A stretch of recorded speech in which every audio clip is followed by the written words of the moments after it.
All right, if you've been sitting there midnight margarita in hand for, what, decades now? Well, your wait is officially over. The Owen sisters are back. And today we're going to break down everything, and I mean everything we know about this sequel to one of the most beloved cult classics ever. And how did we find out? In the most perfect way possible. A super witchy social media post from Nicole Kidman herself. Just bam! She confirms she's back as Jillian Owens and basically sent the entire internet into a complete meltdown. You gotta love an announcement that's part promise, part warning, right?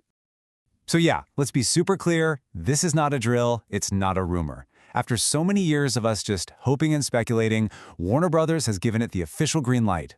Production is actually happening right now, and get this, Sandra Bullock and Nicole Kidman are already back on set, together again as Sally and Gillian.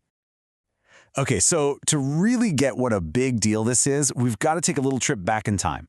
I mean, the magic of that first movie has been brewing for a long time. We're talking almost 3 decades. Yep, 27 years. Can you believe it?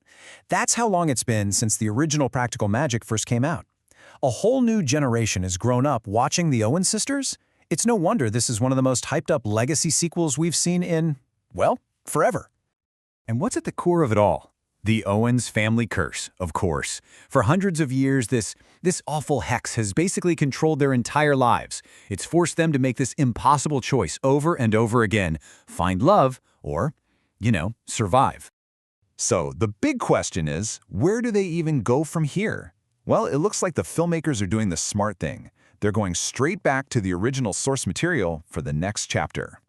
So apparently, this new movie is going to be based on the Book of Magic, which is the final novel in Alice Hoffman's series.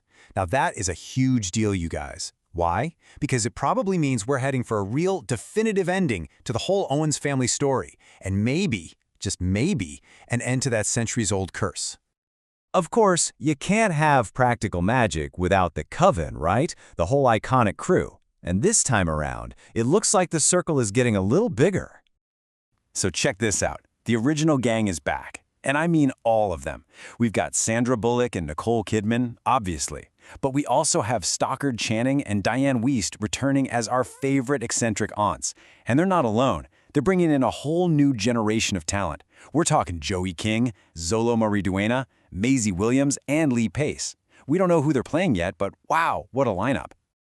But with a new generation, sometimes that means changes. Evan Rachel Wood, who was so fantastic as Sally's daughter Kylie in the first movie, has said that she actually wasn't asked to come back. It looks like the role has been recast, and a lot of people are betting that it's Joey King who's stepping into those shoes. And you could really hear the disappointment in her voice when she talked about it. It's kind of the bittersweet part of all this exciting news, isn't it? It just goes to show how tough these casting decisions can be when you're bringing back a story after so long. Okay, so the cast is mostly set, the story is coming together, there's just one big question left. When do we get to see it? Well, good news. You can officially start that countdown. Go ahead and mark your calendars because the magic is coming. The movie is officially set to be released in September of 2025. I mean, just in time for spooky season. Could that be any more perfect? And all of this leaves us with the one huge question hanging over everything. Remember how the first movie ended? It was hopeful, sure, but that curse, it was still there. So now, with a whole new generation finding their power, and with Sally and Gillian more experienced than ever, could this be it? Could they finally be the ones to break the curse that's haunted their family for centuries? I guess we'll just have to wait until next September to get our answer.